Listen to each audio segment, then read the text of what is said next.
In 1867 Arizona Territory, notorious outlaw Ezra Kane finds himself holding a crumpled piece of paper, a contract selling a desperate father's innocent daughter for just $1 to save her from an even worse fate. But when Kane tears that contract in half in front of the entire saloon, he ignites a deadly confrontation that will force him to choose between his reputation and his conscience. But what if the woman he's trying to save has already devised her own plan for survival? The crack of a whip split the morning air as Ezra Kane's horse stumbled on the rocky trail leading into Millfield. His black stallion, Thunder, had carried him through 3 territories and countless close calls. But even the strongest horse couldn't outrun hunger forever. Both rider and mount needed rest, food, and water, things that cost money Ezra didn't have. The autumn sun of 1867 beat down mercilessly on the Arizona Territory, turning the desert landscape into a shimmering furnace. Dust clung to everything like a second skin, coating Ezra's dark coat and settling in the creases around his eyes. He pulled his hat lower, casting shadows across a face that had graced more wanted posters than he cared to count. Thunder's hooves clicked against the sun-baked earth as they approached the outskirts of town. Adobe buildings rose from the desert like ancient monuments, their flat roofs and thick walls promising cool refuge from the punishing heat. Somewhere in the distance, a church bell tolled 10 times, its bronze voice carrying across the vast emptiness. Ezra's stomach growled, reminding him that his last meal had been 2 days ago, a handful of dried beans shared around a dying campfire with a traveling preacher who'd been too kind to ask questions about the guns at Ezra's hip. The memory made his chest tight. Good people still existed in this harsh world, even if they were getting harder to find. The main street of Millfield stretched before him like a ribbon of possibility. Wooden storefronts lined both sides, their painted signs faded by sun and wind. The mercantile, the barber shop, the hotel, all the usual fixtures of a frontier town trying to carve civilization out of wilderness. And there at the far end of the street stood the saloon with its swinging doors and promise of whiskey. But first, Thunder needed attention. Ezra dismounted outside the livery stable, his boots hitting the ground with a soft thud. His legs felt unsteady after hours in the saddle, and he had to grip the stirrup for a moment to find his balance. "Help you, mister?" The voice belonged to a boy of maybe 12, all elbows and knees, with sandy hair that stuck up in every direction despite obvious attempts to slick it down. "Need to stable my horse," Ezra said, his voice rough from days of talking only to Thunder. "Feed and water him. Rub him down good." The boy's eyes widened as he took in Thunder's sleek lines and powerful build. "That's a fine animal, sir. Real fine. Cost you 50 cents for the full treatment." 50 cents. Ezra reached into his pocket and felt the meager collection of coins there. 3 quarters, 2 dimes, and a handful of pennies, barely enough for a drink, let alone proper care for his horse. But Thunder had carried him faithfully through desert heat and mountain cold. The animal deserved better than an empty stomach. "Deal," Ezra said, counting out the coins. "Take good care of him. He's earned it." The boy's face lit up like Christmas morning. "Yes, sir. I'll treat him like he was my own." He took Thunder's reins with the reverence of someone who truly loved horses. "Name's Billy, by the way, Billy Patterson." Ezra.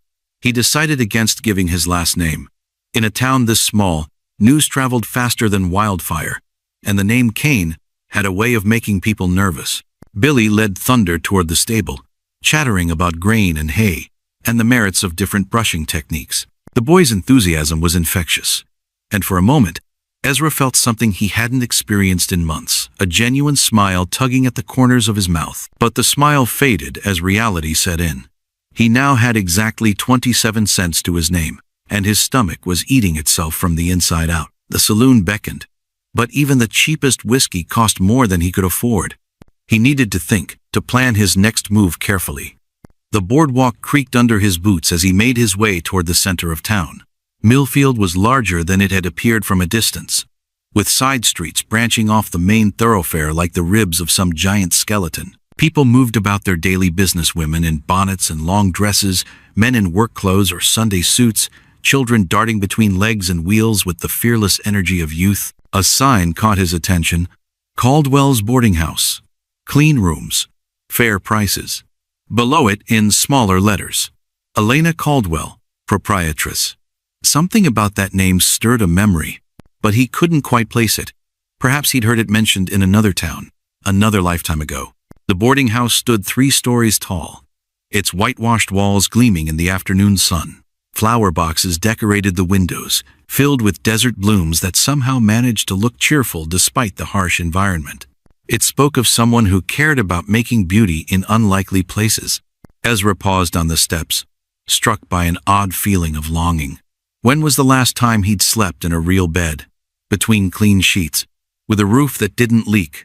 When had he last awakened to the smell of bacon frying instead of his own campfire smoke? But those luxuries were for men with honest money in their pockets, not for outlaws living hand to mouth. He turned away from the boarding house and its promises of comfort, heading instead toward the saloon where desperate men gathered to drink away their troubles. The Silver Dollar Saloon stood at the corner of Main and Prospect Streets, its painted sign depicting a gleaming coin that seemed to mock his empty pockets.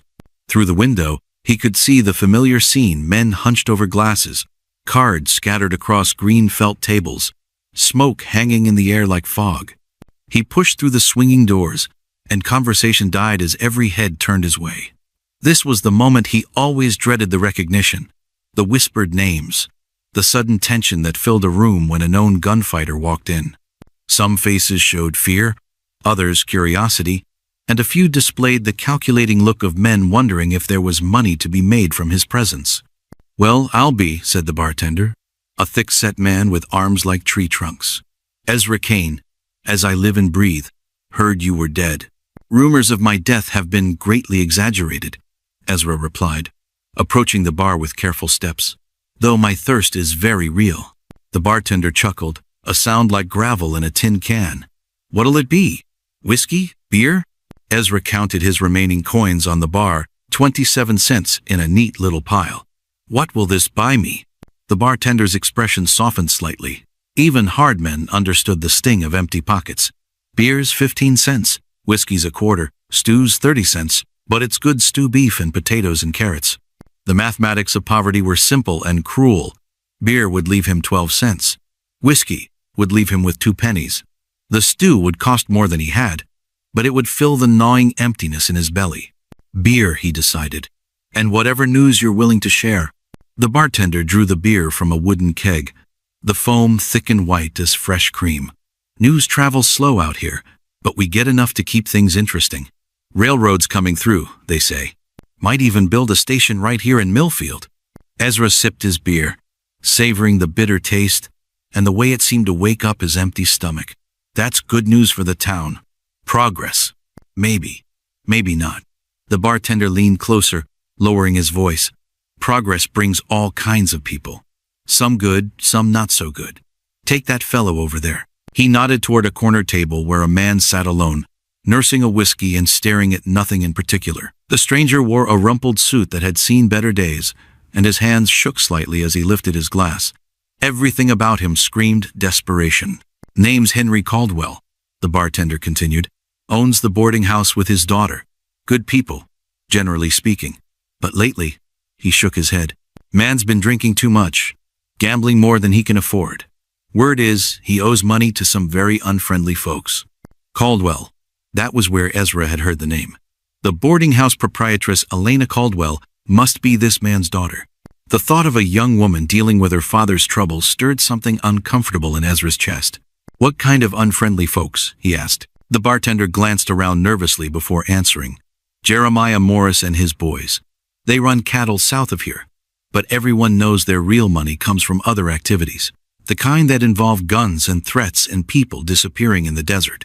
A chill ran down Ezra's spine despite the saloon's warmth. He'd heard of Morris, a man whose cruelty was legendary even by frontier standards. The kind of man who collected debts in blood when silver wasn't available. "How much does Caldwell owe?" $50, near as I can tell. Might as well be $500 for a man in his position. The bartender straightened up as another customer approached. "Course, that's just talk. Don't know nothing for certain." Ezra finished his beer in thoughtful silence. $50 was a fortune to a man with 27 cents, but it wasn't an impossible sum. He'd stolen more than that from a single bank job, though those days felt like a lifetime ago. The question was whether a man could change his nature, and whether changing was worth the risk. The saloon doors swung open, letting in a blast of desert heat and the sound of horses in the street. Ezra turned to see who was entering, and his blood ran cold. Jeremiah Morris stood in the doorway like death itself, his black coat and hat creating a silhouette that belonged in nightmares. Behind him, 3 men spread out with the practiced ease of wolves surrounding prey. The Blackwood brothers wanted for murder in 4 territories, and worth more dead than most men earned in a year. The saloon fell silent except for the tick of a clock on the wall and the distant sound of wind rattling windows. Morris surveyed the room with pale eyes that seemed to catalog every face, every potential threat, every avenue of escape. His gaze fell on Henry Caldwell, who had gone white as fresh snow. "Well, well, Mr. Caldwell. Just the man I was looking for."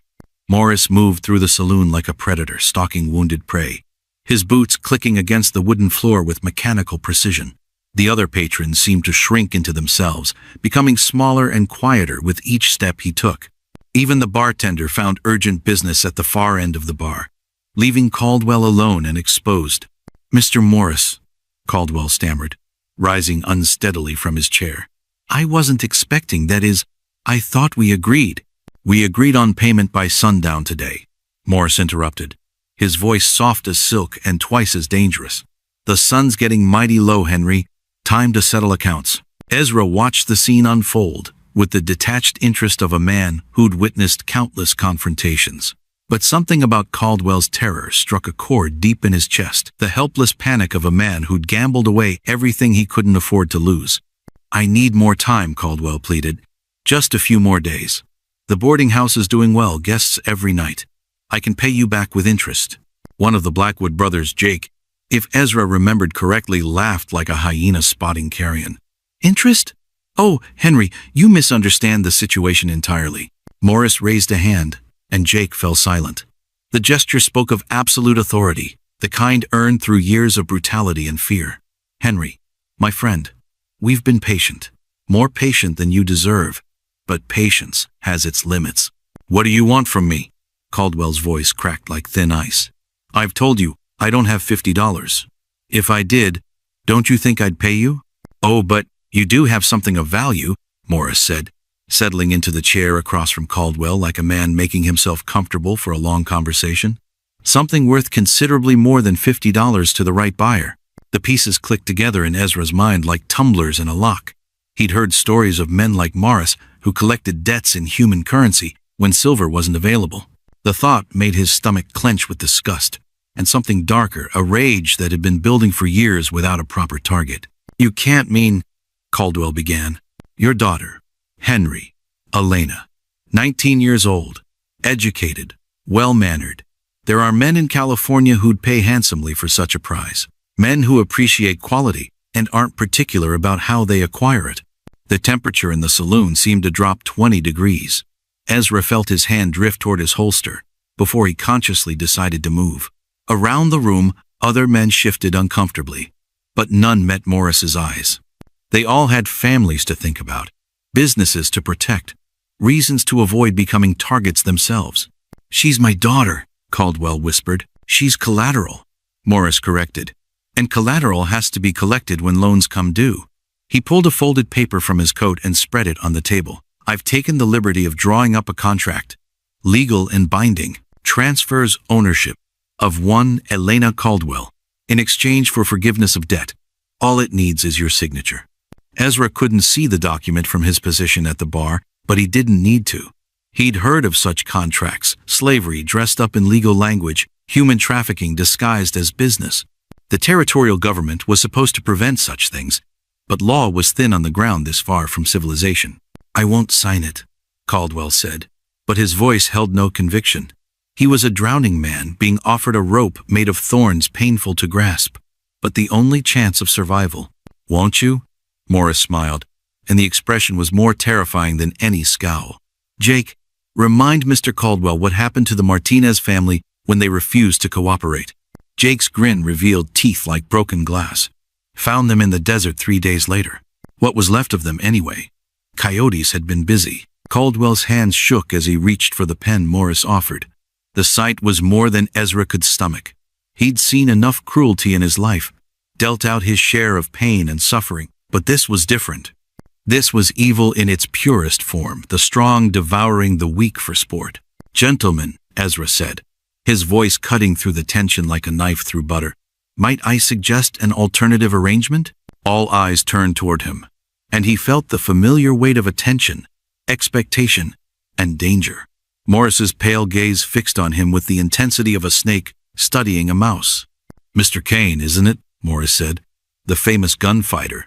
I wondered when you might join our conversation." "Just trying to be helpful," Ezra replied, pushing away from the bar and walking toward their table with deliberate slowness. "See, I couldn't help but overhear your business proposition, and it strikes me as unnecessarily complicated." "Does it now?" Morris leaned back in his chair, apparently amused. "And how would you simplify matters?" Ezra pulled out the third chair at the table and sat down uninvited, his movements casual despite the three armed men watching his every breath. "Well, you want $50, and Mr. Caldwell doesn't have $50. But he does have something else of value, something you're planning to sell anyway." "Go on," Morris said. "So why not cut out the middleman? I'll buy the girl myself, right here, right now. Cash on the barrelhead." The words tasted like poison in his mouth, but he forced them out with the confidence of a man making a serious business proposal. Morris's eyebrows rose slightly. "You have $50? I have something better," Ezra said, pulling a small leather pouch from inside his coat. "Gold coins. Mexican pesos. Worth $60 if they're worth a penny." The pouch was actually filled with rocks he'd picked up from the street, but Morris couldn't know that. The weight was right, the size was right, and desperate men saw what they wanted to see. "Why would you pay more than the debt?" Morris asked, suspicion creeping into his voice. Ezra shrugged. "I've been on the trail for weeks. A man gets lonely, starts thinking about settling down. Figure a ready-made wife might be worth the extra $10. The lie came easier than he'd expected, smooth as honey and twice as sweet. He'd learned long ago that the best deceptions contained just enough truth to be believable. He was lonely. He had been thinking about changing his life, and he did find the idea of protecting someone appealing. Morris reached for the pouch, but Ezra pulled it back with a slight smile. "Now, hold on. Business is business, but I like to see the merchandise before I buy. Where's the girl?" "At the boarding house," Caldwell said quickly. "She doesn't know about any of this. She's innocent." "All the better," Ezra said, maintaining his act. "Morris, here's what I propose. We draw up a proper contract, $1 for the girl, clear title, no complications. I pay you $60 gold. You forgive Caldwell's debt, and everyone walks away happy." $1? Morris laughed. "Why not make it a fair price?"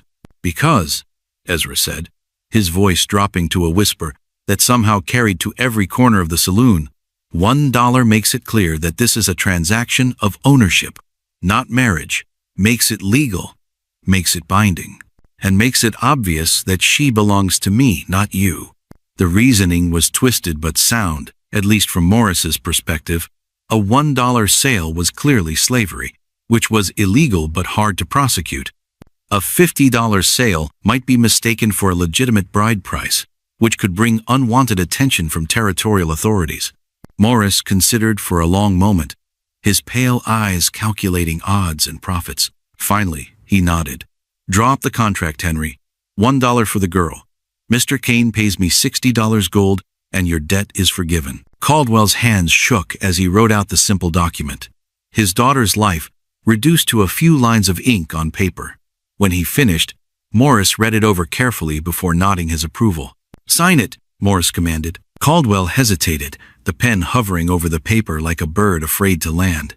"I can't. She's my little girl. I used to read her stories, teach her letters. How can I?" "Sign it, or we'll take her anyway and you'll still owe the $50, Jake said helpfully. With a sob that seemed to come from his very soul, Caldwell signed his name. Morris and two of his men witnessed the signature, making it legal under territorial law. Then Morris turned to Ezra expectantly. "Your gold, Mr. Kane." Ezra hefted the pouch, letting the rocks inside clink together convincingly. "I'll need to inspect the merchandise first. Can't buy a horse without looking at its teeth, if you catch my meaning." Morris's smile was razor sharp. "Of course. Business is business. Henry, go fetch your daughter. Tell her she has a visitor." Caldwell rose on unsteady legs, looking like a man walking to his own execution. As he headed for the door, Ezra called after him. "Mr. Caldwell, take your time. Make sure she looks presentable. First impressions matter in transactions like this." The words were calculated to buy precious minutes, but they also served another purpose. They established his role as the buyer, the one in control. Morris and his boys would expect him to act like a man claiming his property, and Ezra was determined to play the part until he found an opportunity to turn the tables. As Caldwell disappeared into the gathering dusk, Morris poured himself a whiskey from a bottle one of his men produced. "You know, Kane, I have to admit I'm impressed. Most men would have tried to play hero, drawn their guns, made speeches about justice and right. But you understand how the world really works." "I understand survival," Ezra replied. "Everything else is luxury." Spoken like a true pragmatist, Morris raised his glass in a mock toast. "To profitable partnerships." Ezra raised his beer in response, though the liquid tasted like sawdust in his mouth. "To getting what we deserve." Outside, the church bell tolled 6 times, its bronze voice echoing across the desert like a death knell. Somewhere in the gathering darkness, a young woman was about to discover that her father had sold her for the price of a good meal. And somewhere in his chest, Ezra Kane felt something stirring, that he'd thought long dead, the desire to be better than the sum of his crimes. The boarding house door slammed shut with enough force to rattle the windows, followed by the sound of Elena Caldwell's voice cutting through the evening air like a blade through silk. "Absolutely not." Her father stood in the parlor doorway, wringing his hands like a man trying to squeeze water from stone. Behind him, the comfortable sitting room with its floral wallpaper and carefully arranged furniture seemed to mock the chaos unfolding within its walls. A fire crackled in the hearth, casting dancing shadows that made the whole scene feel like something from a fever dream. "Elena, please, you don't understand the situation," Henry pleaded, his voice barely above a whisper. "Morris isn't the kind of man who accepts no for an answer." "Then maybe you shouldn't have borrowed money from him in the first place." Elena's brown eyes blazed with fury, her hands clenched into fists at her sides. She wore a simple green dress with white lace at the collar, looking every inch the proper young lady except for the steel in her spine that spoke of someone who'd learned early that life required fighting. Through the lace curtains, she could see the saloon across the street, its yellow light spilling onto the boardwalk like fool's gold. Somewhere inside that building, men were deciding her fate as if she were a piece of livestock at auction. The thought made her stomach churn with rage, and something deeper, the cold fear that came with realizing how little control she truly had over her own life. "What exactly did you tell them?" she demanded, pacing the small room like a caged wildcat. "What lies did you spin to make them think I'd go along with this madness?" Henry collapsed into his favorite armchair, the one Elena had bought for his birthday 2 years ago when times were better. His face looked older than his 53 years, carved deep with lines of worry and shame. "I told them you were at the boarding house. They want to inspect the merchandise." The words hit Elena like a physical blow. Merchandise. That's what she'd become in the span of a single conversation, not a daughter, not a human being with thoughts and dreams and fears, but something to be bought and sold. "How much?" she asked quietly. "What? How much did you sell me for?" "I think I have the right to know my market value." Henry couldn't meet her eyes. $1. The silence that followed was deafening. Even the fire seemed to stop crackling, as if the very house was holding its breath. Elena felt something crack inside her chest, not her heart breaking, but something harder and more valuable. Her faith in the man who'd raised her, who'd taught her to read and write and believe in justice. $1, she repeated, her voice flat as desert stone. 20 years of life. 15 years of keeping this house running. 7 years of teaching children at the mission for free, all worth exactly $1 to my own father. "Elena, don't." She held up a hand, and Henry fell silent. "Don't you dare try to explain this away. Don't tell me you had no choice. Don't insult my intelligence by pretending this was some noble sacrifice." She walked to the window and pulled back the curtain, studying the saloon across the street. 4 horses stood tied to the hitching post, Morris and his men, plus one other. The stranger, according to her father, the man who'd offered to buy her like a sack of grain. "Tell me about him," she said, This Ezra Kane. Henry shifted uncomfortably in his chair. He's an outlaw. A gunfighter. But he seemed different somehow. Reasonable. Reasonable. Elena laughed. But there was no humor in the sound. How wonderfully reasonable of him to purchase a human being. What a perfectly civilized transaction. But even as sarcasm dripped from her words, her mind was working. An outlaw might be easier to deal with than Morris, more predictable in his self-interest, less likely to hurt her for sport. And if he truly was the famous Ezra Kane, he had a reputation for never killing innocent people. It wasn't much, but it was something. A knock at the front door interrupted her thoughts. 3 short raps, polite but insistent. Through the frosted glass, she could see a tall figure silhouetted against the lamplight. "That'll be him," Henry said, starting to rise. "Sit down." Elena's voice carried the authority of someone who'd been running a business since age 16. "I'll handle this." She smoothed her skirts, checked her hair in the hall mirror, and took a deep breath. If she was going to meet the man who'd bought her, she'd do it on her own terms. She opened the door to find herself face to face with Ezra Kane. He was younger than she'd expected, maybe 35, with dark hair and eyes that seemed to take in everything at once. His clothes were dusty from travel, but clean. His hands were steady, calloused from hard work rather than soft living. Most importantly, he removed his hat when he saw her, a small courtesy that spoke of manners his mother had taught him long ago. "Miss Caldwell," he said quietly, "my name is Ezra Kane. I believe your father told you about our arrangement." "He told me you bought me for $1, Elena replied, her voice steady as granite. "Congratulations on your purchase, Mr. Kane. I trust you're satisfied with the merchandise?" Something flickered in his eyes, pain, maybe, or shame. Good. She wanted him to feel uncomfortable. She wanted him to remember that she was a person, not property. "May I come in?" he asked. "We need to talk."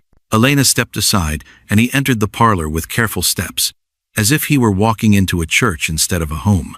His gaze took in the comfortable furniture, the books on the shelves, the small piano in the corner.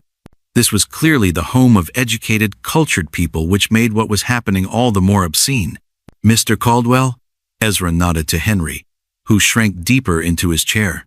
"I hope you don't mind if I speak privately with your daughter. Business matters to discuss." "Of course," Henry mumbled. I'll be in the kitchen if you need anything." He fled the room like a man escaping a burning building, leaving Elena alone with a stranger who'd bought her. She remained standing, refusing to make herself comfortable or invite him to do the same. "Sit down, Miss Caldwell," Ezra said gently. "Please. This conversation will go easier if we're both civilized about it." "Civilized?" Elena's eyebrows rose. "You'll forgive me if I find that word somewhat ironic under the circumstances." Despite her defiance, she settled onto the sofa, her back straight as a rifle barrel. Ezra took the chair across from her, leaning forward with his elbows on his knees in the posture of a man about to deliver serious news. "I need you to listen carefully," he said, his voice barely above a whisper. "What happened in that saloon tonight? It's not what it seems." Elena felt her heart skip a beat, but she kept her expression neutral. "Explain." "Morris was going to take you anyway, with or without your father's consent. He's done it before to other families.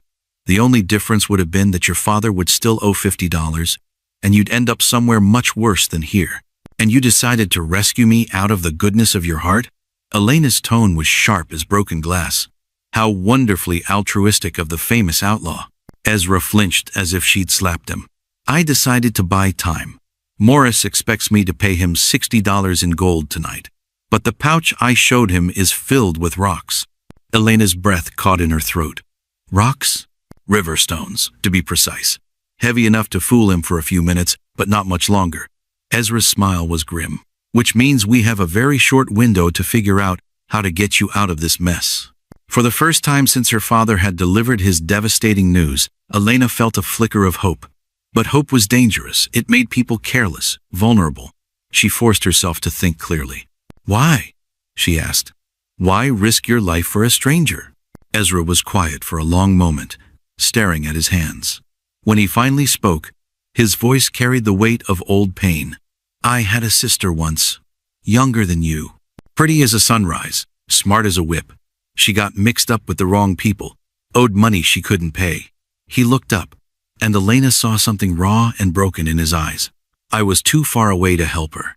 By the time I got the news, it was too late. What happened to her? She died in a brothel in San Francisco. 15 years old. And she died believing her own brother didn't care enough to save her. His voice cracked slightly. I've been carrying that guilt for 5 years now. Maybe this is my chance to balance the scales. Elena studied his face, looking for signs of deception. But all she saw was a man haunted by failure, desperate for redemption. It wasn't much to build trust on, but it was something. What do you propose we do? She asked. Run, Ezra said simply. Tonight. As soon as Morris figures out he's been cheated, he'll come looking for both of us. But if we're gone, really gone, not just hiding in town, we might have a chance. Run where? This is my home, my business. I can't just abandon everything I've built. You can rebuild somewhere else. But you can't rebuild if you're dead. Ezra's words were blunt but true. Morris doesn't forgive debts or betrayals. Stay here, and you'll disappear into the desert, just like the Martinez family. Elena felt the walls of her comfortable life closing in around her. Everything she'd worked for, every dream she'd nurtured, every plan she'd made, all of it crumbling because of her father's weakness and one man's greed. How far would we have to go? She asked quietly.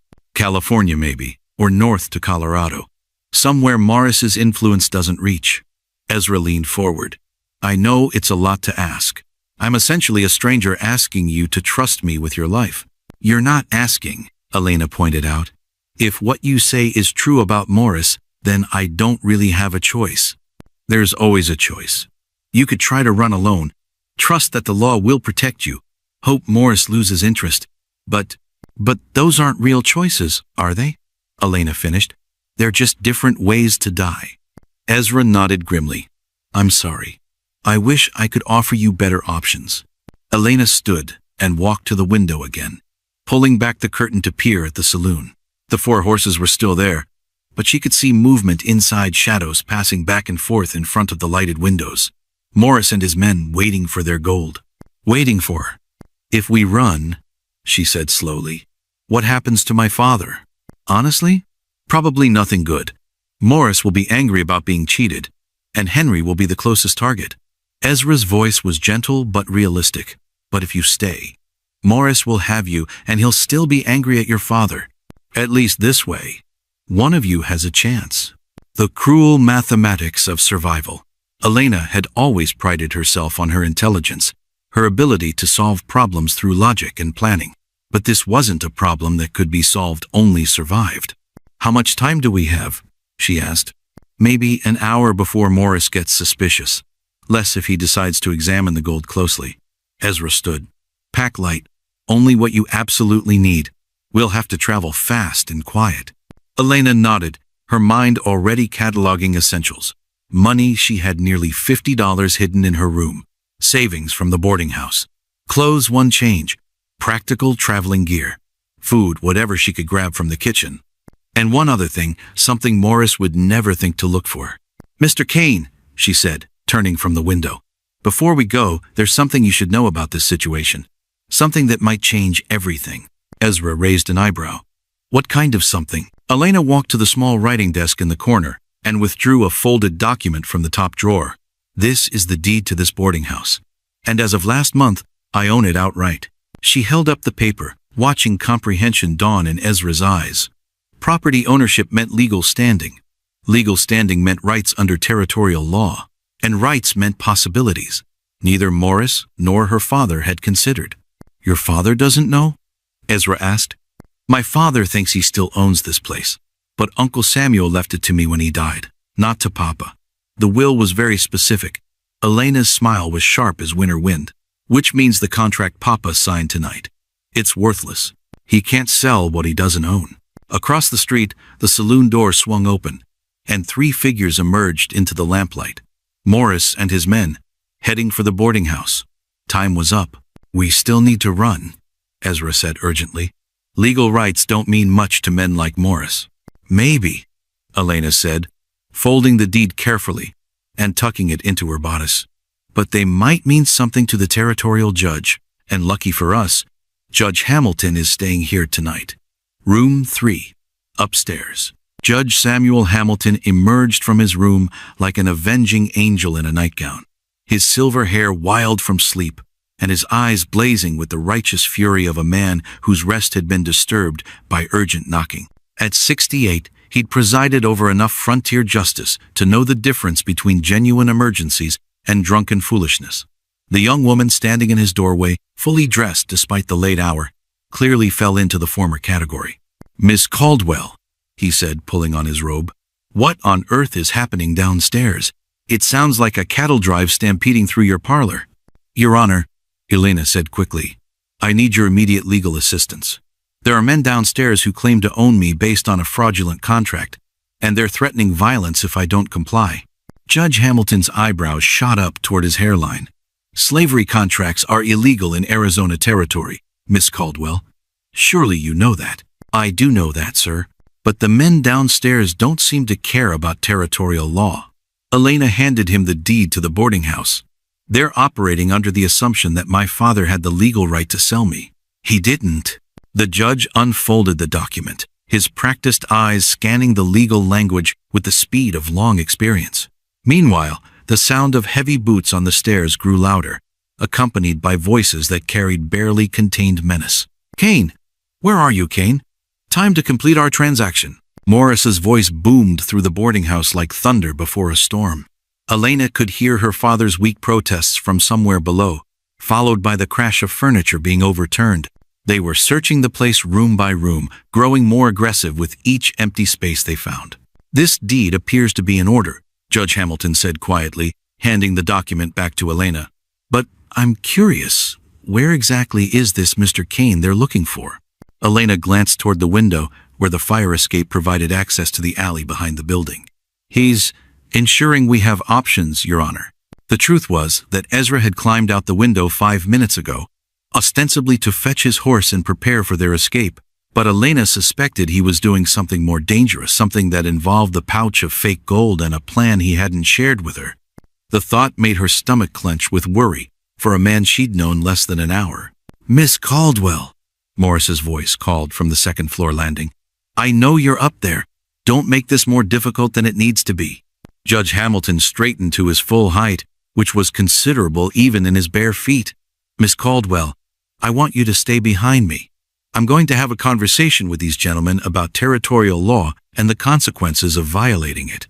But before Elena could respond, her bedroom door exploded inward as Jake Blackwood kicked it off its hinges. The outlaw filled the doorway like a nightmare given form, his hand resting on his gun while his eyes swept the room with predatory hunger. Well, Jake drawled.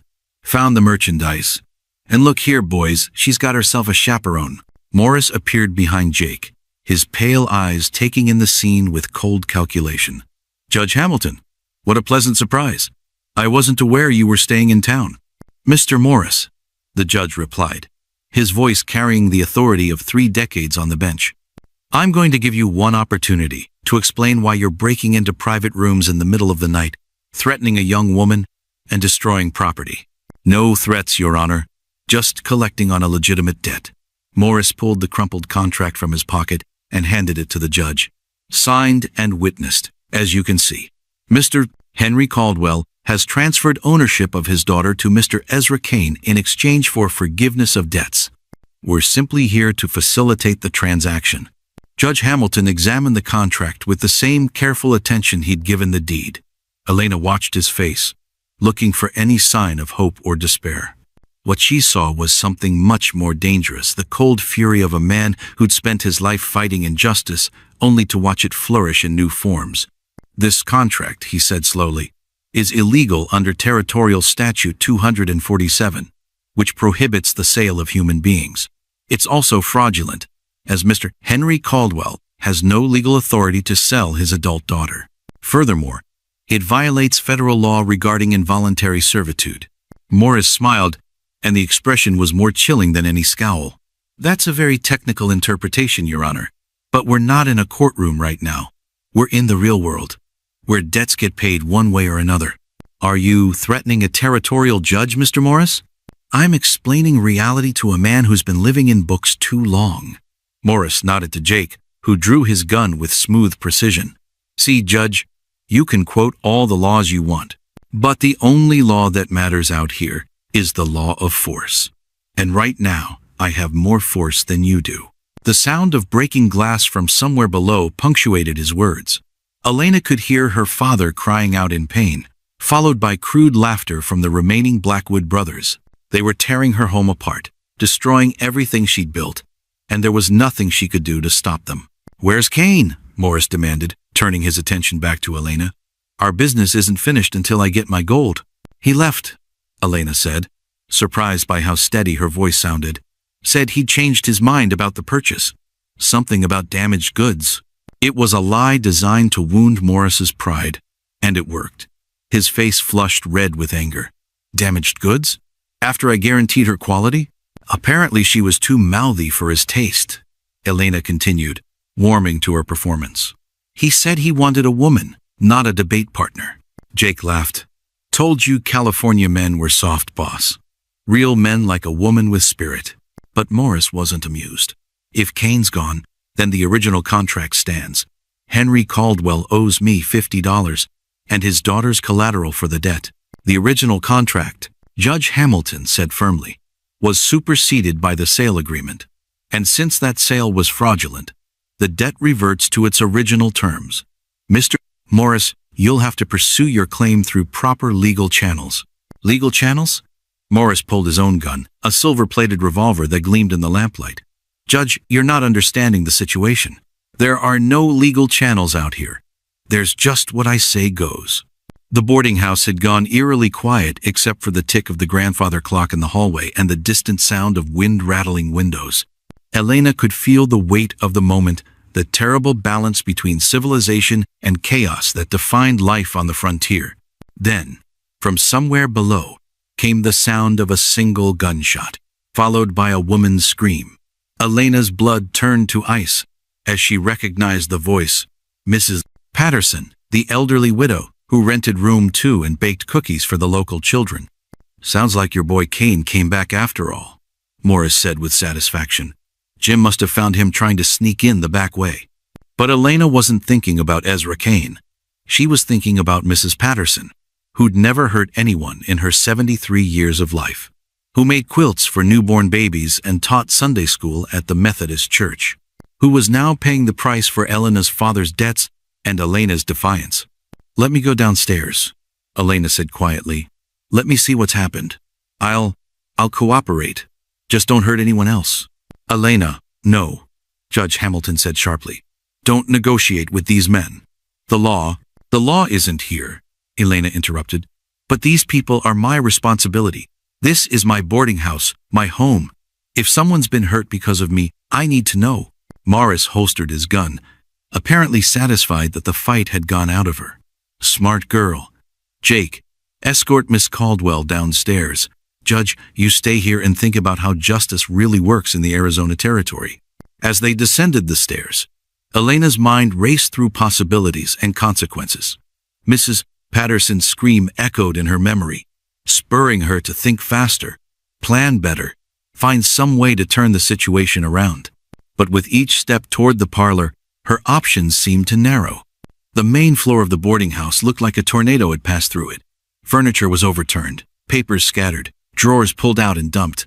In the center of the chaos sat Mrs. Patterson, alive but shaken, with Jim Blackwood standing over her holding a smoking gun. "Found her hiding in the pantry," Jim said with a grin. "Thought she might be our runaway gunfighter in disguise." "You shot at a 70-year-old woman?"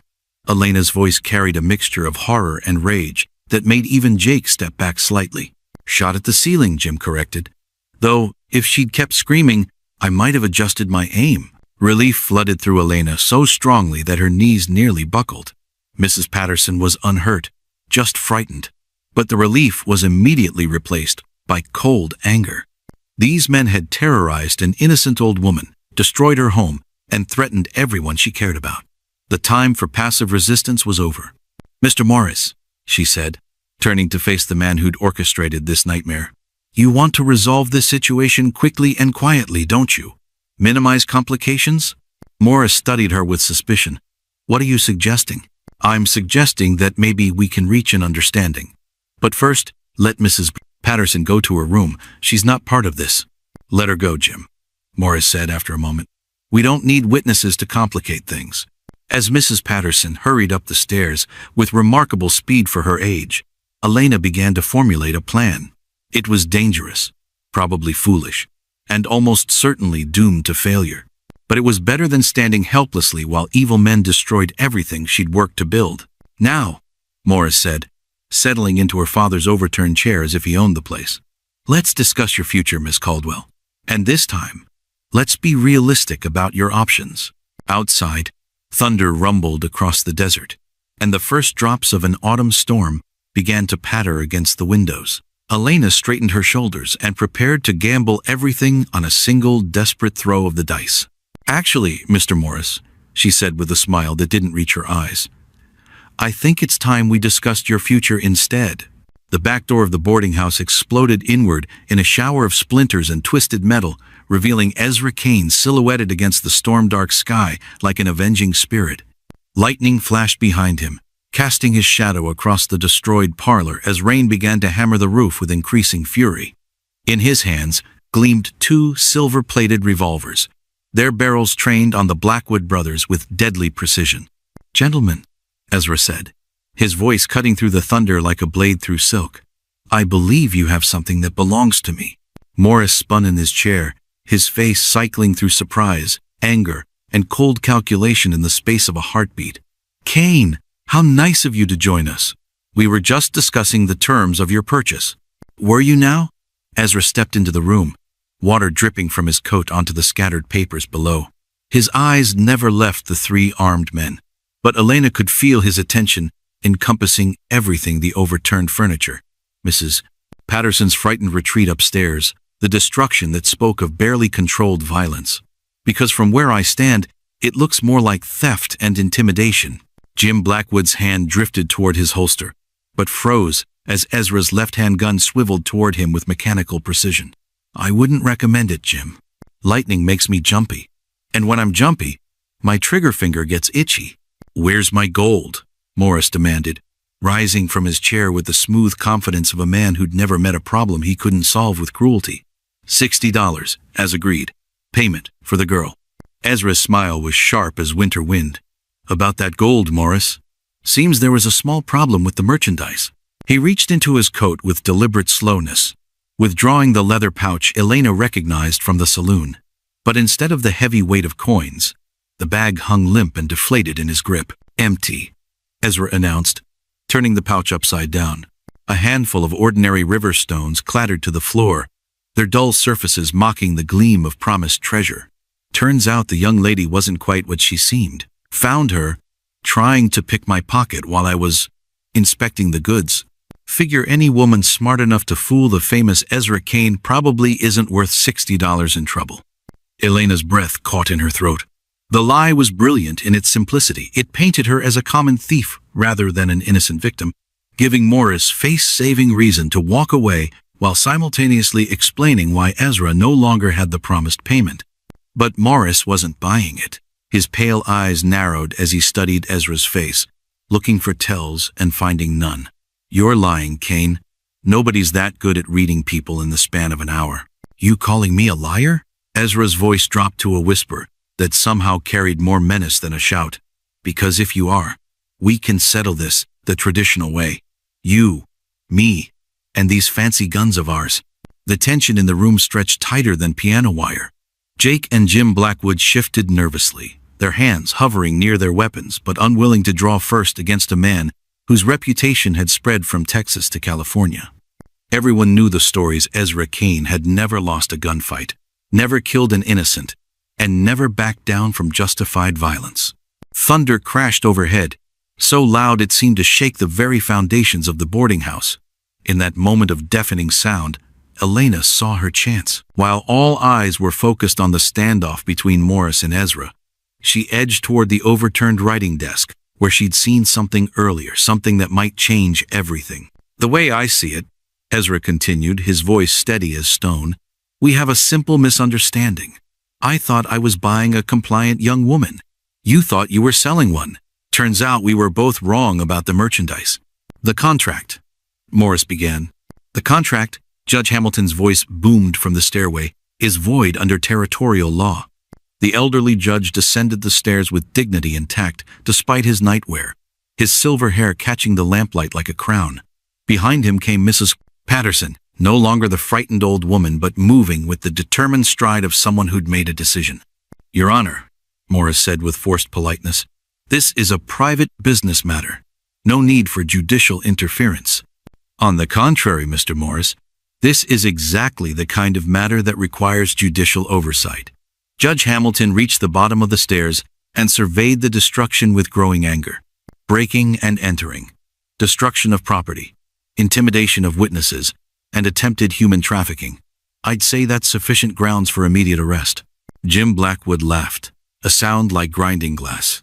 You and what army, old man? In case you haven't noticed, we outnumber you 3-1.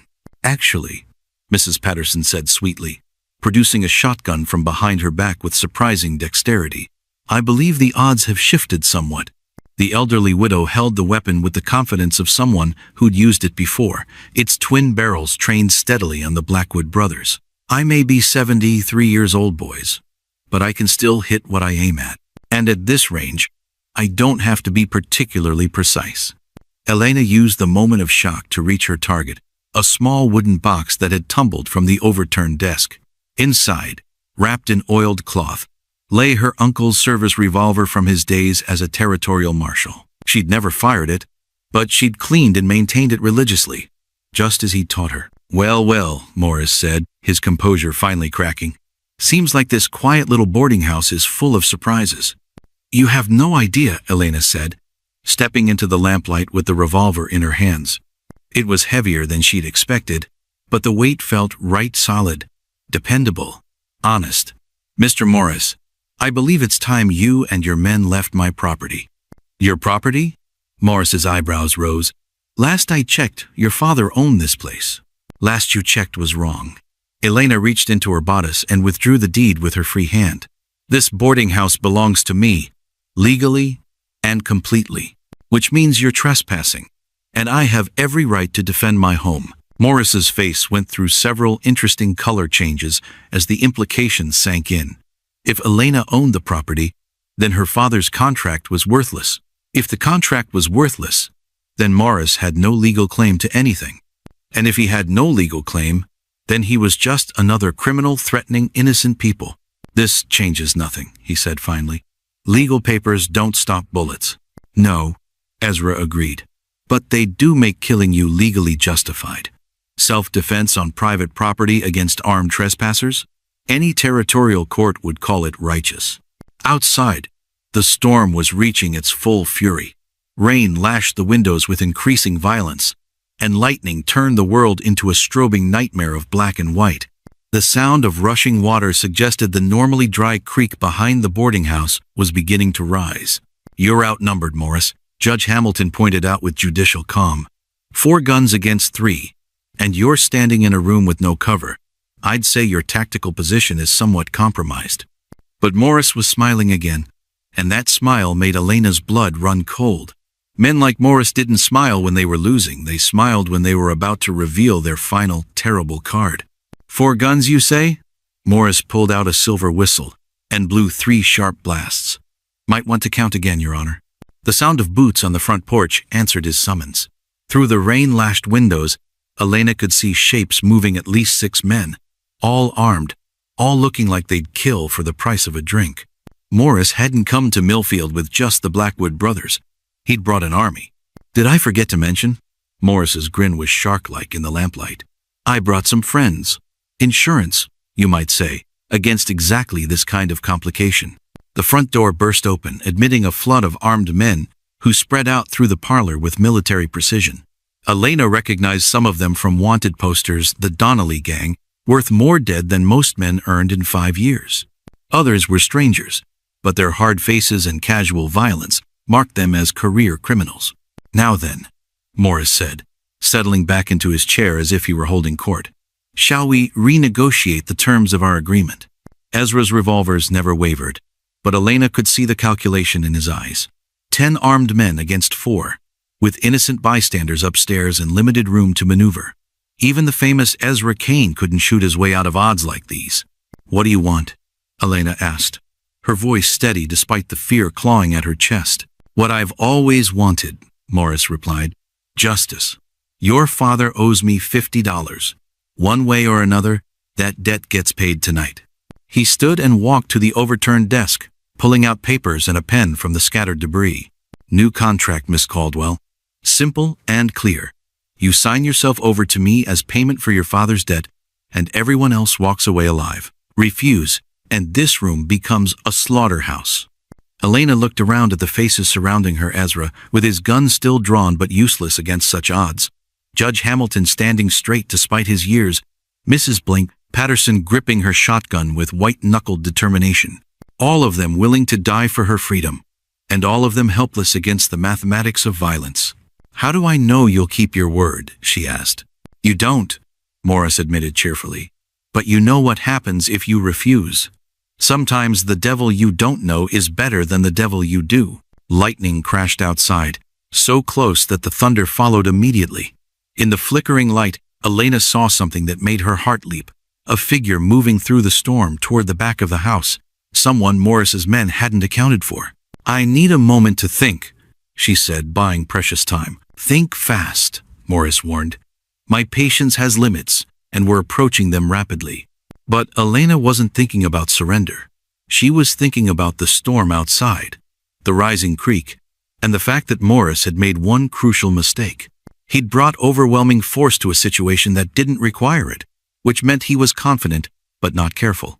And in Elena's experience, confident men often overlooked important details, like the fact that boarding houses kept dynamite in the basement for clearing stumps and rocks, like the fact that the basement had a drainage system connected to the creek, and like the fact that rising water plus mining explosives could create possibilities that no amount of armed men could defend against.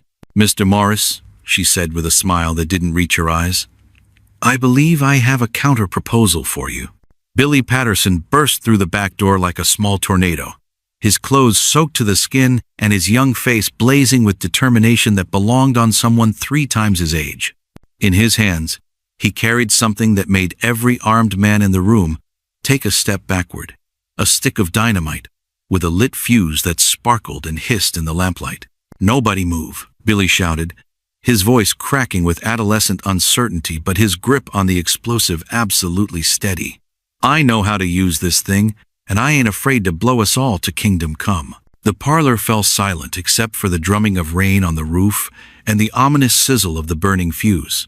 Elena's heart hammered against her ribs as she realized the boy had somehow gotten into the basement storage and armed himself with enough explosive to turn the boarding house into kindling. "Easy there, son," Morris said, his voice taking on the careful tone of a man talking to a rabid dog. "That's a dangerous toy you're playing with." "Ain't playing," Billy replied, backing toward the center of the room where his blast radius would encompass everyone equally. "Miss Elena's been good to me and my ma. Fed us when we were hungry. Never asked for rent when Pa was out of work.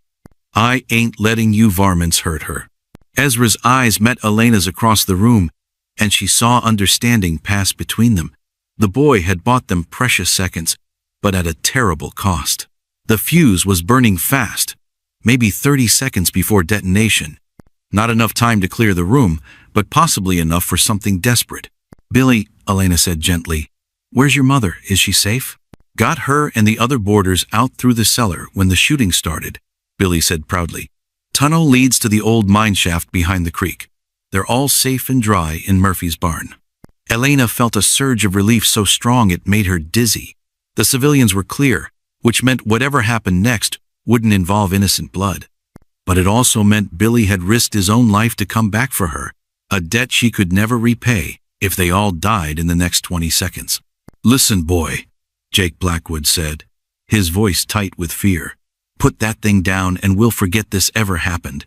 Nobody needs to get hurt here." "Somebody already got hurt," Billy shot back. "You scared Mrs. Patterson near to death, and you busted up Miss Elena's nice parlor. That ain't right, and it ain't gonna stand." The fuse had burned down to maybe 15 seconds. Elena could see Morris calculating angles and distances, trying to figure out if he could reach Billy before the dynamite exploded. But the boy was positioned perfectly far enough from any cover to ensure maximum damage, close enough to the outlaws to guarantee they'd share his fate. "Billy," Ezra said quietly, "you've done enough. More than enough. Now, toss that stick out the window and get yourself clear." "Can't do that, Mr. Kane. Window's too small, fuse too short. Besides," Billy grinned with the reckless courage that only children possess, "this is the most exciting thing that's ever happened to me." 10 seconds. Elena closed her eyes and thought about her life, 19 years of small joys and smaller sorrows, of building something worthwhile in a harsh world, of dreams that would die with her in this storm-lashed room. She thought about her father, probably cowering in the kitchen, and forgave him his weakness. She thought about Uncle Samuel, who'd taught her to stand up for herself and others. She thought about the children she'd never have, the books she'd never read, the sunrises she'd never see. 5 seconds. "Wait!" Elena shouted, her voice cutting through the tension like a blade. "Billy, throw it in the fireplace!" The boy's eyes widened with understanding.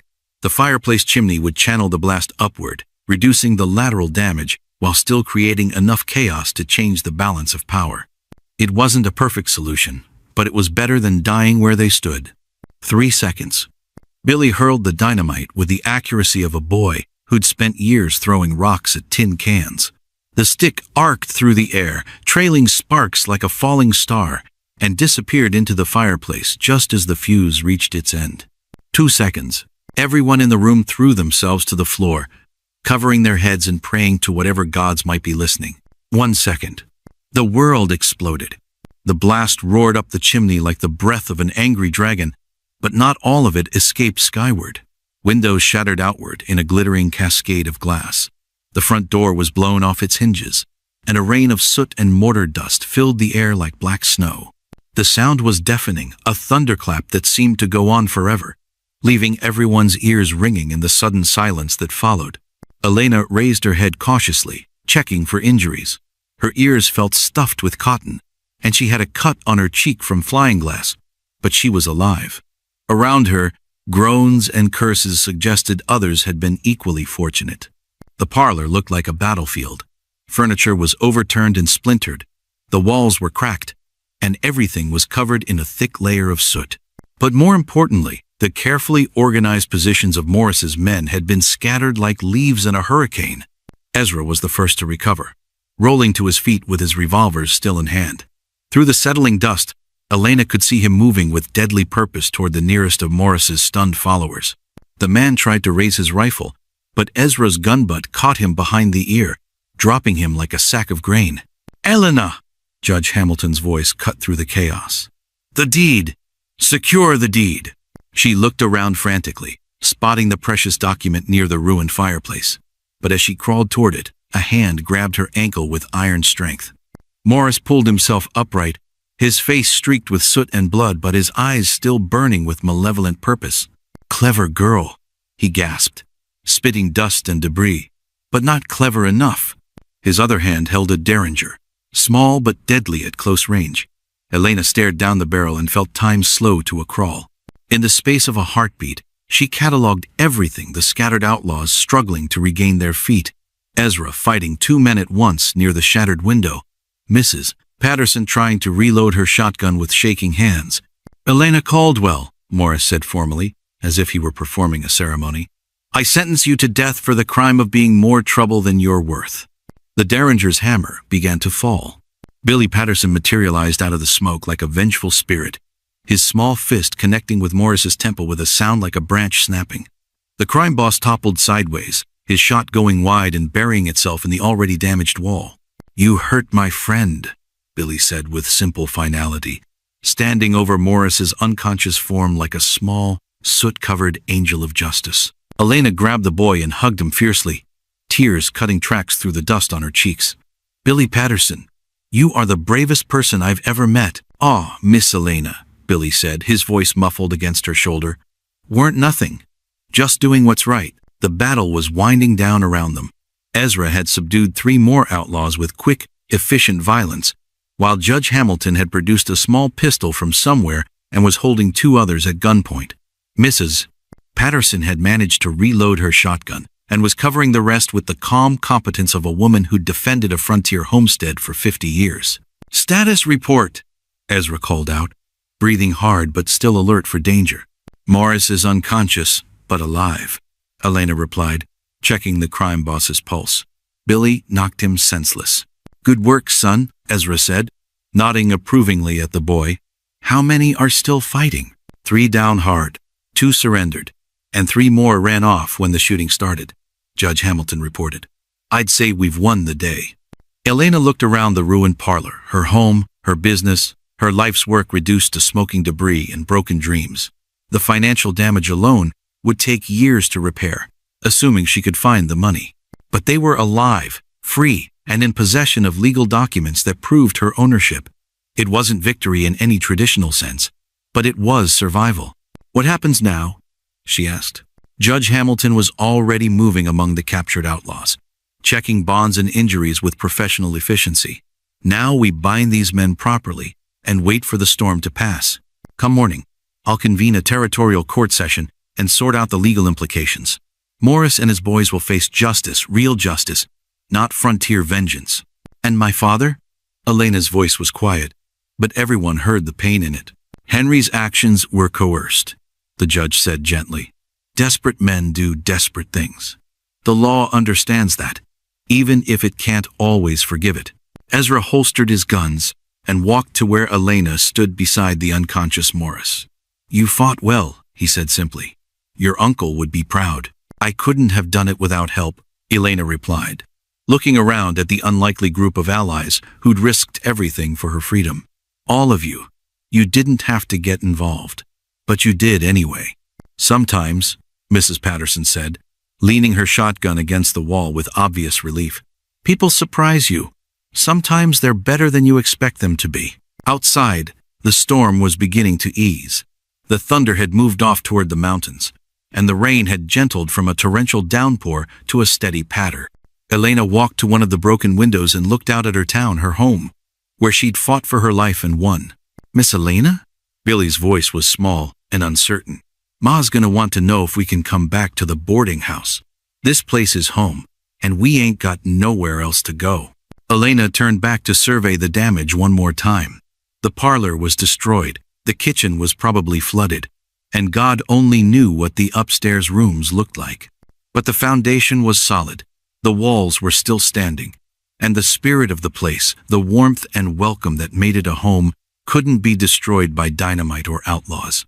Billy? She said with a smile that felt like sunrise after the longest night of her life. Tell your mother and the others that we'll be open for business again within the week. This is our home, and nobody is going to drive us away from it. As if summoned by her words, the sound of approaching horses cut through the diminishing storm. Elena tensed, wondering if Morris had more allies arriving, but Ezra was already at the window. Relax, he said, with the first genuine smile she'd seen from him. It's the cavalry.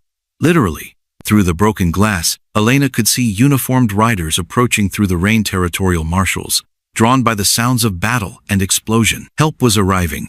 Law was coming to Millfield, and the long night of terror was finally drawing to a close. But even as relief flooded through her, Elena found herself looking at Ezra Kane with new eyes.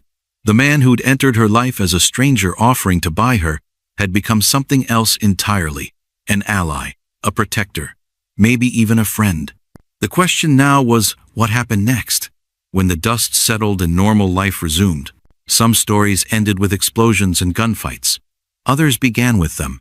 6 months after the gunfight that destroyed her parlor, Elena Caldwell stood in the exact same spot wearing a wedding dress that caught the morning light like spun gold. The boarding house had been rebuilt from the ground up, its walls stronger than before and its windows facing east to welcome each new day. But the woman standing in the transformed space was different, too harder in some ways, softer in others, marked by experiences that had aged her spirit beyond her 20 years. You sure about this, Miss Elena? Billy Patterson asked, adjusting his Sunday suit with the awkward dignity of a 13-year-old trying to look grown up. Marriage is a serious business, my ma always says. Once you say them words, there ain't no taking them back. Elena smiled at the boy who'd saved her life with a stick of dynamite and unshakable courage. Billy had grown 3 inches since that terrible night. His voice had started changing, and he'd taken to wearing his father's old marshal badge, as a reminder that sometimes ordinary people had to do extraordinary things. I'm sure, Billy, more sure than I've ever been about anything. Elena turned from the window to study her reflection in the mirror that had somehow survived the explosion. The woman looking back at her wore confidence like a second skin, her brown eyes clear and determined. Besides, someone has to keep Mr. Kane from getting too comfortable with his reformed ways. The past half year had brought changes to Millfield that nobody could have predicted. The territorial marshals had arrested what remained of Morris's gang, though the man himself had died from his head injury 3 days after the fight. Judge Hamilton had stayed in town to oversee the trials, finding himself unexpectedly charmed by frontier life and Mrs. Patterson's apple pies. And Ezra Kane had hung up his guns to become the town's new deputy marshal, trading his reputation as an outlaw for a badge and the respect of people who'd once crossed the street to avoid him. But the biggest change had been in Elena herself. The frightened girl who'd been sold for $1 had disappeared that night, replaced by a woman who owned her own destiny and refused to let anyone else write her story. She'd used the insurance money from the boarding house damage to expand the business, adding a restaurant and a small general store. She'd started a school for the local children, with Mrs. Broad Patterson as the teacher and herself handling the advanced mathematics and literature. And she'd fallen in love with a man who'd risked everything to save her, then stayed to build something worthwhile together. Elena? Her father's voice came from the doorway, tentative as always these days. Henry Caldwell had aged a decade in 6 months, his hair gone completely gray, and his face lined with the weight of choices he could never undo. The Reverend's ready when you are. Elena studied her father's reflection in the mirror, seeing the man who'd tried to sell her and the man who'd spent every day since trying to make amends. He'd given up drinking, found steady work at the grain elevator, and handed over his share of the boarding house without being asked. But the distance between them remained, a chasm built of broken trust that might never fully heal. "Papa," she said quietly, "I want you to know that I forgive you, not because what you did was right, but because carrying anger is too heavy a burden for either of us." Henry's eyes filled with tears he was too proud to shed. "I don't deserve forgiveness, Elena. What you tried to do was survive in a world that gave you no good choices," Elena interrupted. "I understand that now. But what you did after working to make things right, supporting me when I decided to rebuild, that's what matters." She turned to face him directly, and for the first time in months, she saw something besides shame in his expression. Hope, maybe, or the beginning of self-respect. "Will you walk me down the aisle, Papa? I'd like my father to give me away properly this time." The sob that escaped Henry's throat was audible to everyone in the room. He straightened his shoulders, smoothed his Sunday coat, and offered Elena his arm with the dignity of a man who'd remembered what it meant to be worthy of his daughter's love. "It would be my honor." Elena rose. The main room of the boarding house had been transformed into a chapel for the occasion. White curtains hung from the windows. Desert wildflowers filled every available vase, and chairs borrowed from the Methodist church created an aisle that led to an altar improvised from Elena's writing desk. The guests were an unlikely mixture: territorial officials, reformed outlaws, local ranchers, and townspeople who'd found themselves part of a story larger than their ordinary lives. Judge Hamilton stood at the altar in his official robes, the law book in his hands, open to the marriage ceremony he'd performed countless times in courtrooms and parlors across the territory. Beside him waited Ezra Kane, transformed by a clean shave and new suit into someone who looked more like a banker than a gunfighter. But Elena could still see the steel in his stance, the awareness that came from years of watching for danger, the quiet strength that had drawn her to him in the first place. Mrs. Patterson began playing the small organ she'd somehow convinced her son to move from the church, her fingers finding the familiar notes of amazing grace with the precision of long practice. The melody filled the room, carrying with it the promise of new beginnings and second chances. Elena took her father's arm and began the walk that would transform her from Miss Caldwell to Mrs. Kane. But halfway down the aisle, she stopped so suddenly that Henry nearly stumbled. Through the open window came the sound of approaching horses, not the casual clip-clop of visitors, but the urgent thunder of riders pushing their mounts hard. Elena's wedding dress suddenly felt like a target, bright and visible against the dark possibility of new danger. Ezra was already moving, his hand instinctively reaching for guns that were no longer there. But Billy Patterson was faster, darting to the window with the quick reflexes that had saved them all 6 months ago. "Territorial marshals," Billy announced, relief evident in his young voice. "Flying the official flag. Looks like they got urgent business." The lead rider burst through the front door without ceremony, his uniform dusty from hard travel, and his face grim with official purpose. Elena recognized him as Marshal Robert Hayes, the man who'd led the investigation into Morris's activities and testified at the trials that followed. "Judge Hamilton," Hayes said, breathing hard from his ride, "I need to speak with you immediately. Official business that can't wait." "Marshal Hayes," the judge replied with judicial calm, "as you can see, we're in the middle of a wedding ceremony. Surely whatever business you have can wait until—" "Morris is alive," Hayes interrupted, his words hitting the assembled crowd like a physical blow. "We got word from Phoenix 3 hours ago. The man who died in custody wasn't Jeremiah Morris, it was his cousin, Samuel. Close enough resemblance to fool the doctor, especially with the head injuries. The real Morris escaped during the prisoner transfer to Yuma and has been planning his revenge ever since." Elena felt the world tilt sideways. The man who tried to buy and sell her like livestock, who'd terrorized her town and destroyed her home, who'd haunted her nightmares for months, he was still out there. Still breathing, still plotting, still dangerous. "How do you know?" Ezra asked, his voice deadly quiet. "Because he sent this," Hayes replied, pulling a crumpled letter from his coat. "Delivered to the territorial capital this morning by a Pima Indian who said a white man paid him $10 to carry it.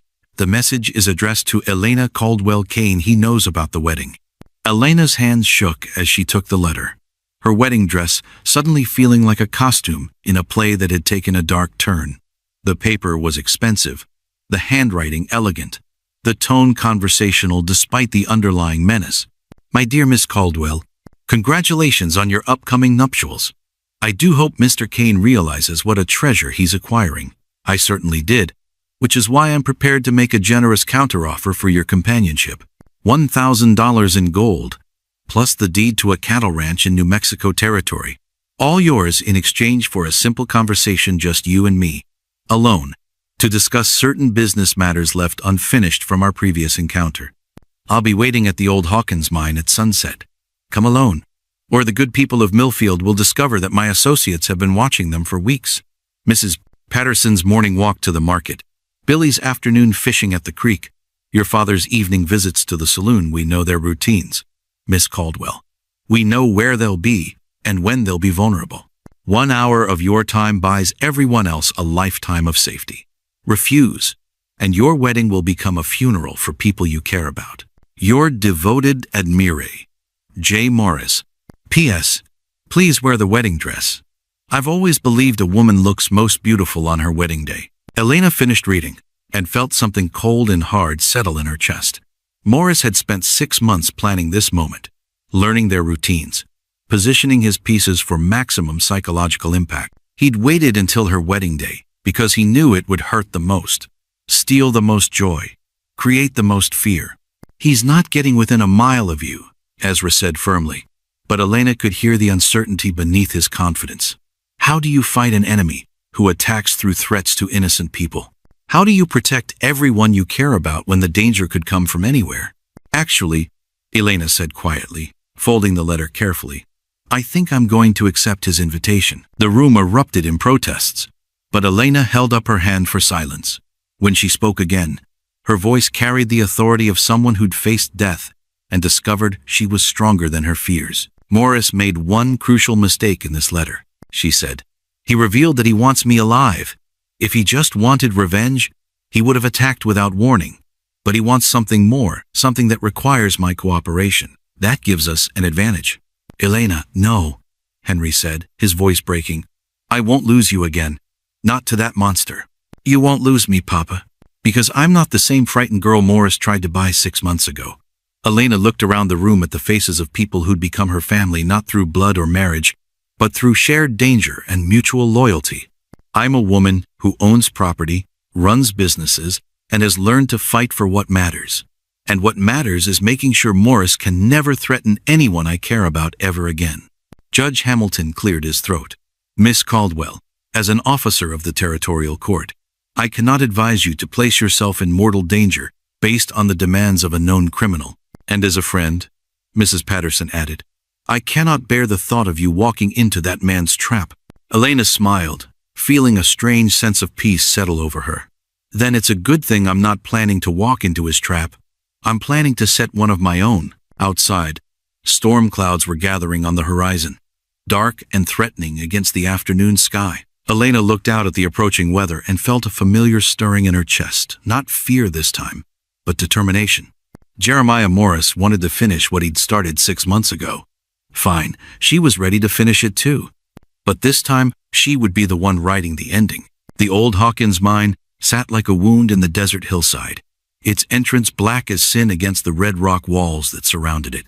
Elena approached on foot through the gathering dusk, her wedding dress ghostly white in the fading light, and her heart beating steady as a war drum. Behind her, hidden among the rocks and scrub brush, she knew Ezra and Marshal Hayes were moving into position with rifles and enough ammunition to hold off an army. But the plan they'd hatched in the frantic hour after receiving Morris's letter didn't depend on gunfire. It depended on something much more dangerous. Elena's ability to get close enough to a man who wanted to hurt her while keeping her nerve long enough to spring the trap they'd set. Right on time, Morris's voice drifted from the mine entrance, cultured and calm as if he were inviting her for tea. I do admire punctuality in a woman. So many admirable qualities, so hard to find in a single package. Elena stepped into the circle of lamplight that marked the mine entrance, her hands empty and visible, her expression serene despite the fear clawing at her insides. Morris stood 20 feet away, impeccably dressed in a black suit that made him look like an undertaker. But his pale eyes held the same cold hunger she remembered from that terrible night 6 months ago. Mr. Morris, she said with polite formality, I received your invitation, though I have to say, your choice of venue leaves something to be desired. Morris laughed, a sound like breaking glass. Oh, my dear Miss Caldwell, or should I say Mrs. Kane now. I thought the setting was quite appropriate. Mines are places where valuable things are extracted from the earth, after all. And sometimes, Elena replied, stepping closer with calculated boldness, they're places where dangerous things get buried so deep they can never hurt anyone again. Brave words from a woman in a wedding dress. Standing alone in the desert, Morris pulled a silver-plated revolver from his coat, its barrel catching the lamplight like a promise of violence. Tell me, Elena. May I call you Elena? Do you really think your husband and his friends are clever enough to outmaneuver me? Elena's blood ran cold. If Morris knew about the ambush, then the plan had failed before it began. But she forced herself to stay calm, to think like the woman who'd rebuilt her life from ruins rather than the girl who'd once been helpless. I think, she said carefully, that you've made several mistakes in your calculations. Have I? Morris raised an eyebrow. Such as assuming I came here to negotiate. Elena reached into the bodice of her wedding dress and withdrew not a weapon, but a folded piece of paper. I came here to serve you with these. Morris's confident expression faltered slightly. What? Legal documents, Elena said, unfolding the paper with deliberate ceremony. A warrant for your arrest, signed by Judge Hamilton and Marshal Hayes. A formal complaint charging you with kidnapping, extortion, and threatening territorial officials. And most importantly, a writ of attachment seizing all your known assets pending resolution of civil damages. She held up the papers so Morris could see the official seals and signatures. Did you really think we spent the last 6 months just rebuilding and planning weddings? We've been building a legal case against you, Mr. Morris. Every witness statement, every piece of evidence, every territorial law you violated, all documented, filed, and waiting for your capture. Morris's face went through several interesting color changes. Legal papers don't stop bullets, girl. No, but they do something more permanent, Elena replied. They make you a legal target for every bounty hunter from here to California. They freeze your bank accounts in Phoenix and Tucson. They make it impossible for you to conduct business or hire reliable help. A man on the run with money can survive for years. A man on the run who's been legally declared broke usually lasts about a week. For the first time since she'd known him, Morris looked uncertain. He'd planned for violence, for fear, for desperate negotiation. He hadn't planned for bureaucratic warfare, conducted by a woman who understood that sometimes the pen really was mightier than the sword. "You're bluffing," he said, but his voice lacked its previous confidence. "Am I?" Elena smiled with the cold satisfaction of someone holding a winning hand. "Why don't you ride into Phoenix tomorrow and try to access your accounts? Visit your lawyer and see if he'll still take your meetings? Check with your foreman at the ranch and find out whether he's still taking orders from a man with a territorial price on his head." Morris raised his gun, pointing it directly at Elena's heart. "Enough games. You're coming with me, legal papers or no legal papers." "Actually," said a new voice from deeper in the mine, "I don't think she is." Billy Patterson stepped into the lamplight, but this wasn't the boy who'd saved Elena with dynamite and courage. This was a young man wearing a deputy's badge and carrying a rifle with the confidence of someone who'd learned to use it properly. Behind him came two more figures, Mrs. Patterson with her ever-present shotgun, and Judge Hamilton wearing a marshal's star and the grim expression of a man tired of watching criminals threaten innocent people. "Hello, Morris," the judge said conversationally. "Fancy meeting you here. Almost like we planned it." Morris spun around, trying to cover multiple targets with a single gun. "Impossible. I've been watching the town for weeks. I know all your routines, all your habits." "You've been watching our decoys," Elena said with satisfaction. "Billy's been practicing his fishing at different times every day. Mrs. Patterson's been varying her market visits. Papa's been drinking sarsaparilla at the saloon instead of whiskey, staying alert for trouble. Everyone in Millfield has been playing a part, waiting for you to make your move." "The wedding was bait," Billy added helpfully. "Miss Elena figured you couldn't resist ruining her special day, so we gave you the perfect opportunity." Morris's pale eyes darted around the mine entrance, looking for escape routes and finding none. Behind him, the mine shaft led only to darkness and dead ends. In front of him, 4 armed opponents blocked the only exit. Above him, Elena could hear the whisper of movement that meant Ezra and Marshall Hayes were positioned on the rocks, cutting off any chance of climbing to safety. "You planned this," Morris said, his voice tight with rage, and something Elena had never heard from him before, fear. "All of it. The wedding, the letter, everything. We planned to finish what you started," Elena replied. "6 months ago, you tried to buy me for $1. Tonight, we're going to sell you to the territorial government for the $500 bounty on your head." Morris laughed, but the sound was hollow now, desperate. $500? Is that what you think I'm worth? "Actually," Judge Hamilton said, consulting a document from his coat, "it's $750 now. The territorial legislature voted to increase bounties on kidnapping charges. Apparently, your case inspired some new legislation." Elena felt a surge of pride that surprised her. Her suffering had led to laws that would protect other women from men like Morris. Her nightmare had become the foundation for something that might prevent future nightmares. It wasn't perfect justice, but it was justice nonetheless. "Last chance, Morris," Marshall Hayes called from his position on the rocks above. "Drop your weapon and surrender peacefully. Make this easy on everyone." Morris looked around the circle of faces surrounding him. Elena, in her wedding dress, standing straight and unafraid. Billy with his deputy's badge and steady rifle. Mrs. Patterson with her grandmother's shotgun and a lifetime of frontier toughness. Judge Hamilton with the authority of territorial law behind him. These weren't the helpless victims he'd expected to find. They were citizens who'd learned to fight back. "Easy?" Morris laughed again, and this time the sound held genuine amusement. "My dear people, nothing about this has been easy. Do you really think I came here alone?" The sound of gunfire erupted from the desert around them, not the careful shots of marksmen, but the wild volleys of men firing at shadows.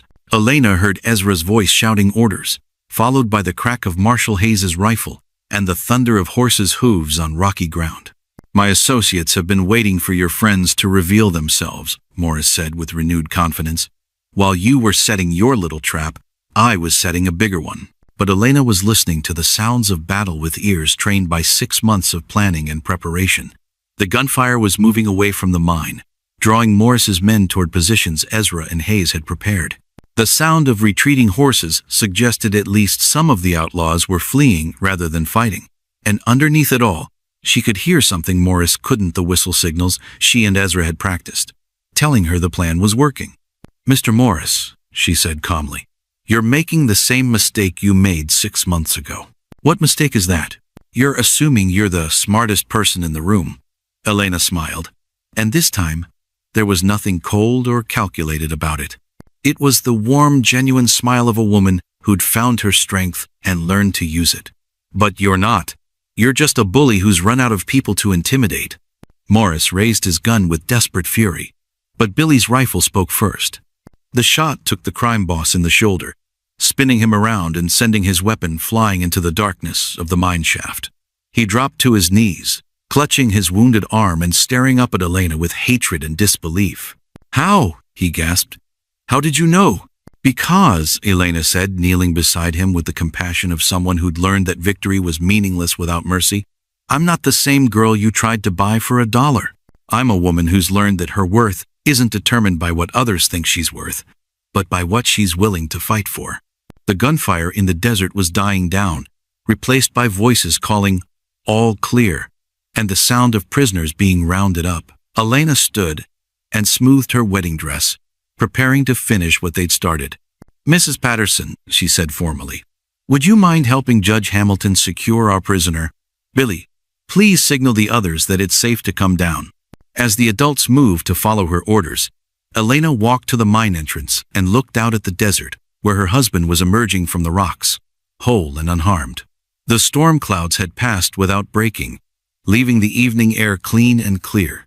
Stars were beginning to appear in the darkening sky, and somewhere in the distance, she could hear the sound of church bells ringing in Millfield, the signal that all was well. 6 months ago, she'd been a frightened girl, sold for the price of a cheap meal. Tonight, she was a woman who'd outwitted her enemies, protected her community, and married the man she loved. The transformation hadn't been easy, but it had been worth every moment of fear and pain. "Ready to finish getting married?" Ezra asked, appearing at her side with a grin that made her heart skip. "More ready than I've ever been for anything," Elena replied, taking his arm and turning back toward town. "After all, I have a reputation to maintain. The woman who sold herself for $1 and bought herself a future." Behind them, Judge Hamilton was reading Morris his rights, while Mrs. Patterson and Billy kept watch. Ahead of them, Millfield waited with lights in every window, and people gathering to celebrate not just a wedding, but a victory that belonged to everyone who'd chosen to stand together against those who would prey on the innocent.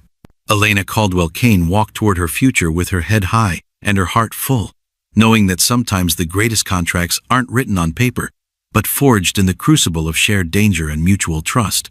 She'd learned that her worth wasn't for sale at any price, and that the most valuable things in life, love, friendship, justice, hope, could never be bought or sold.